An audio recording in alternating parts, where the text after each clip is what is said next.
80 ते 100 वर्षांपासून सुरू असलेल्या पांदण रस्त्याची नोंद रेकॉर्डवर करण्याची मागणी दिघोरी मोठी ग्रामपंचायतीचे तहसीलदारांना निवेदन. लाखांदूर तालुक्यातील दिघोरी मोठी ग्रामपंचायतीने शेतकऱ्यांच्या अत्यंत जिव्हाळ्याच्या प्रश्नावर पुढाकार घेत तहसीलदारांकडे महत्त्वाचे निवेदन सादर केले आहे. रेड डायमंड बार ते पडसगाव रोडपर्यंत असलेल्या पांदण रस्त्याची अधिकृत रेकॉर्डवर चक्रीकरण करून नोंद करण्यात यावी अशी मागणी ग्रामपंचायतीच्या वतीने करण्यात आली आहे. निवेदनानुसार मौजा दिघोरी मोठी येथील अनेक कास्तकार गेल्या 80 ते 100 वर्षांपासून या पांदण रस्त्याचा वापर करून आपल्या शेतात ये-जा करीत आहेत. मात्र सध्या हा रस्ता जाण्यालायक स्थितीत नसल्याने शेतकऱ्यांना मोठ्या अडचणींचा सामना करावा लागत आहे.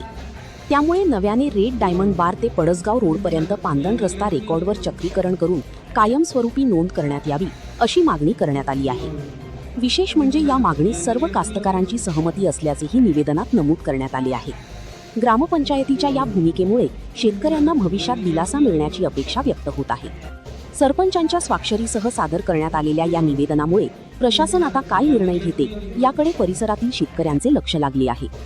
जर हा रस्ता अधिकृत नोंदीत आला तर अनेक वर्षांपासून प्रलंबित असलेला शेतकऱ्यांचा प्रश्न मार्गी लागण्याची शक्यता आहे.